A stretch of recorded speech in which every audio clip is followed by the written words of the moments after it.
नमस्कार, मैं मनदीप पिलानिया और आप देख रहे हैं पंजाब केसरी टीवी। आज एक अजीबोगरीब मामला सामने आया है इनेलो पार्टी और जेजेपी पार्टी का। इनेलो पार्टी में एक कार्यकर्ता कहें, एक पदाधिकारी कहें, मौके पे इनेलो पार्टी में है और उसको पद दिया जाता है जेजेपी पार्टी में। जिनसे जय कुमार पवार जी हैं, वो है तो इनेलो पार्टी में, लेकिन उनका नाम आता है प्रदेश लेवल पर संगठन सचिव पर जेजेपी पार्टी की तरफ से। आज उन्होंने प्रेस कॉन्फ्रेंस की है जींद में इनेलो पार्टी ने, और इस बात का खंडन किया है कि आज भी वो इनेलो पार्टी में है और जो पदों की बात चल रही है, जो अभी सूची जारी की गई है जजपा के द्वारा, उनको प्रदेश संगठन सचिव बनाया गया है। उसी मामले में लेकर आज हमारे साथ हैं, उनसे बात करेंगे पूरे मामले को लेकर, क्या व्याख्या हुआ है और कैसे उनको एक इनेलो पार्टी में रहते रहते जेजेपी पार्टी में पद दिया गया है। सर, आपका पंजाब केसरी में स्वागत है। नमस्कार जी।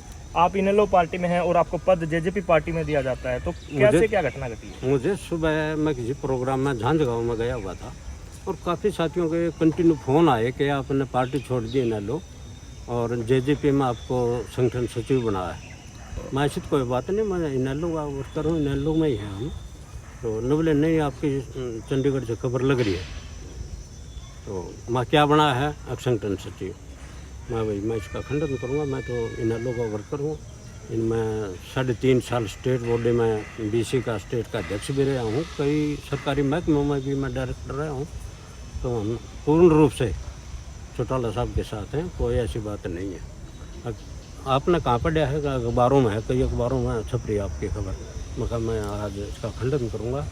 तो इससे तो साफ जाहिर है कि जेजेपी के पास शायद वर्कर नहीं है। जो आपने वो न्यूज़ कटिंग देखी जिनमें आपका नाम आया हुआ है? हाँ, मैंने न्यूज़ देखी, अखबार पढ़े, मैंने झांझी अड्डे पे पढ़े, बल्कि भास्कर भी पढ़ा, पंजाब केसरी पढ़ा। ये नहीं हो सकता कि वो जय कुमार पवार और कोई हो? मेरे पास पहले भी फ़ोन आए हैं पार्टी ऑफिस से। बाई इलेक्शन दिग्विजय ने जब चुनाव लड़ा था, उस वक्त भी मेरे को जनरल सेक्रेटरी बनाया था पार्टी ने। तो मैं चंडीगढ़ को काम गया हुआ था। मैंने दुष्यंत से खुद बात करी है कि मेरे को क्यों पदाधिकारी बना दिया, मैं तो इनेलो का वर्कर हूँ, क्यों बनाया आपने मेरे को? तो न बोले नहीं, आप पार्टी के वर्कर हो, कर्मठ कार्यकर्ता हो, इसलिए आपको जो है ना पार्टी में ही रखेंगे। आप काम बताओ। मैंने कोई काम नहीं, और न मैं आपकी पार्टी का कार्यकर्ता। आपने जो अखबारी कटिंग देखी है, पूरा वाक्य आपके सामने है, उसके बाद आपने जेजेपी नेताओं से संपर्क करने की कोशिश की गई, क्या हुआ है, कैसे मेरा नाम लिया गया? मेरे पास तो जेजेपी के कार्यकर्ताओं के भी फ़ोन आए हैं। आप डिटेल काट के दिखाऊंगा, काफ़ी कार्यकर्ताओं के बधाई के लिए कि आप हमारी पार्टी में आ गए। मैं ये झूठी खबर है और ये गलत छप रही है। मैं इनेलो का वर्कर हूँ, मैं इसका खंडन करूँगा। तो क्या कहना चाहेंगे पूरे वाक्यों को लेकर, क्योंकि आज घमासान चला हुआ जेजेपी और इनेलो पार्टी में? इनेलो पार्टी कंटिन्यू, मैं पैदल यात्रा में भी गया हूँ, कंटिन्यू काफ़ी प्रोग्रेस पे पार्टी है। और रोज़ाना एक गांव से दूसरे गांव के कार्यकर्ता हज़ारों की संख्या में साथ रहते हैं। वो अगला गांव में चले जाते हैं, वो पीछे आ जाते हैं, वो अगला गांव से जुड़ जाते हैं। और रोज़ाना कम से कम भी 100 से लेके 200 तक, 50 तक, 60 तक कार्यकर्ता जो ना नई दूसरी पार्टी छोड़ के वो ज्वाइन कर रहे हैं। आप अखबार में रोज़ाना देखो, नई लिस्ट आने लग रही है रोज़ाना।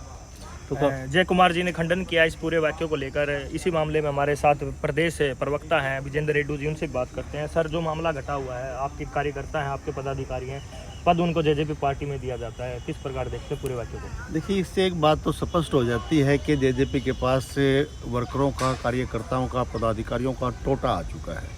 यही कारण है कि वो दूसरे पार्टी के लोगों को अपने पद बांट रहे हैं। इसमें कहीं ना कहीं उनकी सीरियसनेस जो है वो भी दिखाई देती है कि पार्टी में कौन लोग इस तरह के संगठन का बना रहे हैं। उनको यही नहीं पता कि हमारे कौन वर्कर है और कौन हमारे वर्कर नहीं है। तो इससे साफ लगता है कि ये पार्टी जो है ना बौखला चुकी है और आने वाले समय में इस पार्टी में बिल्कुल पूर्ण रूप से भगदड़ मचेगी, क्योंकि इंडियन नेशनल लोकदल पार्टी ताऊ देवीलाल के द्वारा लगाया गया वो वट वृक्ष है जो है बहुत ही मजबूत और स्थायी है।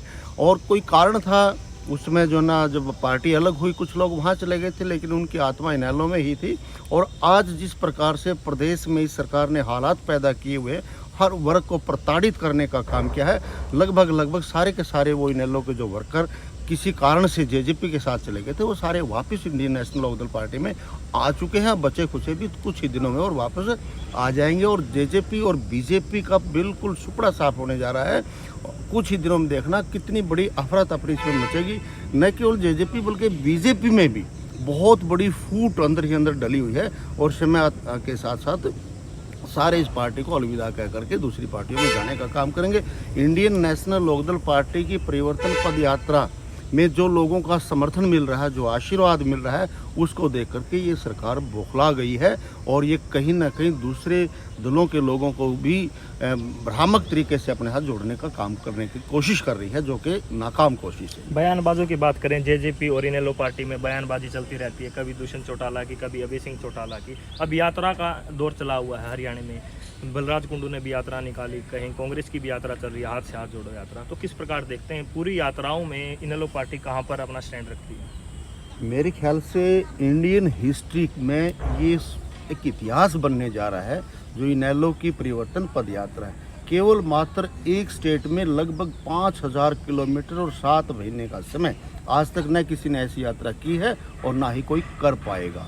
और इस यात्रा के दौरान जिस प्रकार से अभय सिंह जी चौटाला एक प्रखर नेता के रूप में उभर करके आ रहे हैं, लोगों की बात सुन रहे हैं, उनके बीच में बैठ करके उनके तकलीफ़ों को जानने का काम कर रहे हैं और भविष्य की योजना के बारे में बताने का काम कर रहे हैं, उससे हरियाणा प्रदेश इंडियन नेशनल लोकदल के साथ खड़ा होता जा रहा है। आप देखिए, कांग्रेस ने भी यात्रा की, ठीक बात की, उन्होंने बाहर जोड़ो यात्रा निकालने का काम किया। कैसे निकाला? हरियाणा प्रदेश में तो घुसी ही नहीं, वो जीटी रोड से होकर के बाहर निकल गई, एक दिन भी नहीं। और आई तो उनकी फूट जो ना कितनी बड़ी उजागर हुई, तो सिर्फ 2 या 3 दिन जो ना हरियाणा में रहने का काम किया। बलराज कुंडू की यात्रा का तो जिक्र ना ही करें तो कोई बात नहीं हो, तो 10-20 आदमी लेकर के घूम गए थे।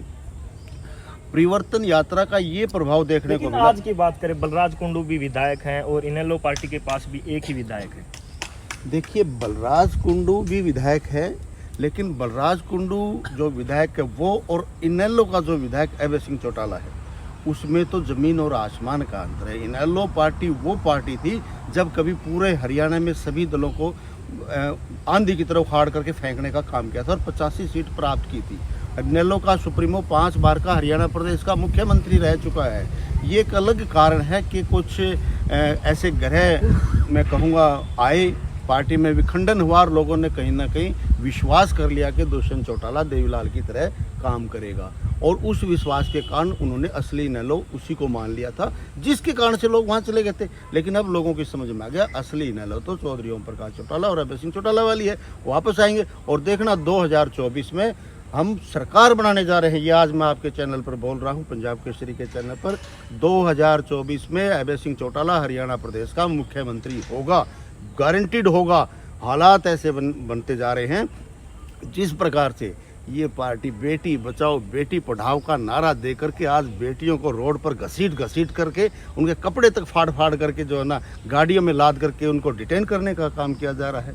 और हरियाणा प्रदेश में किस प्रकार से माननीय संदीप सिंह जी मंत्री, वो कहते हैं मैं नार्को टेस्ट नहीं कराऊंगा और उसको मंत्री पद तक से नहीं हटाते हैं। बेटियों का अपमान इसमें किया जा रहा है, किसानों का अपमान इसमें किया, युवाओं का अपमान किया, कर्मचारियों को लठों से पीटने का काम किया। और इतिहास में ये भी सबसे बड़ी बात है कि इस सरकार के दौरान जितने लोग गोलियों से मारे गए हैं, शायद किसी सरकार में ऐसी घटना नहीं घटी। रोहतक में 42 को मारा, 32 को मारा, पंचकुला में 42 को मारा और 700 किसानों को मारने का काम किया। तो इस सरकार का कुछ नहीं बचा रही ना। तो ये पूरे मामले को लेकर जय कुमार जी ने अपने विचार रखे और जो प्रदेश प्रवक्ता है विजेंद्र रेड्डी, उन्होंने भी विचार रखे। जेजेपी पार्टी ने एक प्रदेश सूची जारी की है, जो प्रदेश संगठन में इनको पद दिया गया है। इन्होंने आज प्रेस कॉन्फ्रेंस करके उस पूरे मामले का खंडन किया है। जींद से पंजाब केसरी के लिए मैं मनदीप पिलानिया।